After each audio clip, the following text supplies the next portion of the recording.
I started drawing when I was in 7th grade and I wasn't really good at it. I always knew that I liked to draw. I just never did it that much until 7th grade.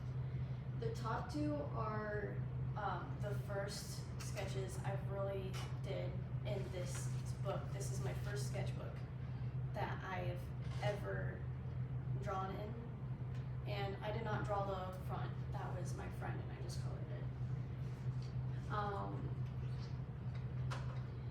So about that sketchbook holds most of it because that is my beginning.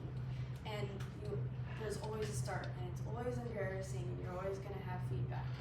Whenever I showed my friends what I did, they would always give me feedback because I would ask them because I always wanted to be better. And like I said, my friend drew the cover and I colored it and I colored it wrong and she just gave me a lot of feedback and different things to say about it. Drawing has affected my whole life and it has helped me through a lot of things and stresses that I have been through.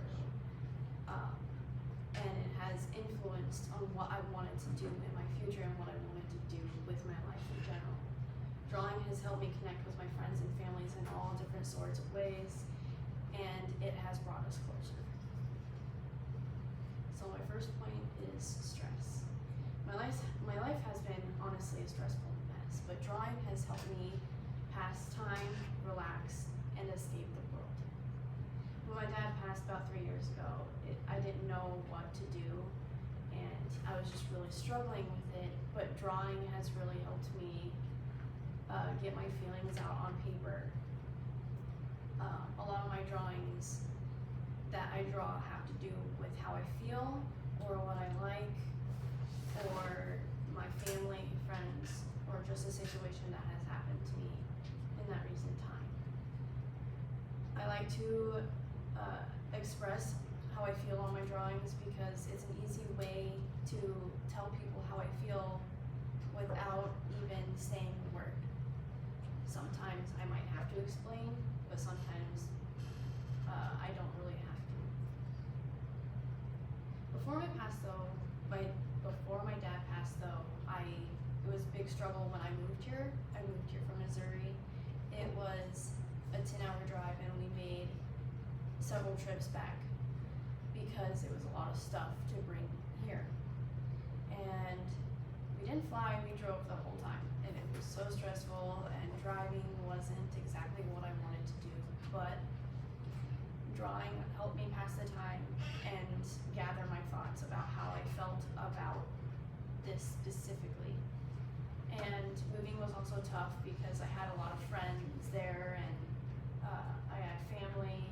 It's like we left our whole lives behind just to start a new one. And then drawing has influenced my future in many different ways. While drawing over the last few years, I figured out what I wanted to be when I grew up. I figured that out that I wanted to be a graphic designer.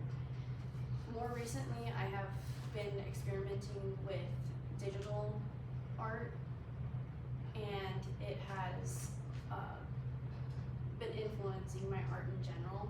I'm still struggling with digital part of it, and I prefer paper still. But it's just a way that I can learn and grow. And that first top picture up there is one of the first people I ever drawn. And then it would be this one that with color would be the next one, and then those two were recent. I have really grown with the drawing and people specifically. I mostly draw animals and creatures, but I draw people every once in a while. Drawing has really progressed since.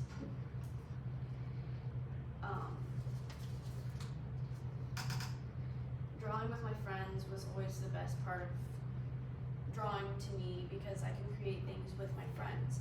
I have a drawing in this sketchbook specifically where I drew and me and my friend were both coloring it. We didn't get to finish it because we just just ran out of time because sometimes we had a specific time that we had to draw, and I haven't finished it because I'm not doing that without her. And with my family, it has really influenced my family and how I draw. My 8-year-old brother and my 10-year-old sister are starting to draw, and you can hear them from the other room really fighting over colors or pencils. It's really fun to hear. So in conclusion, drawing has always helped me in everything that I've gone through. It has really influenced my siblings and my other family members and my friends. And I've always used drawings to pass the time and to figure out how I felt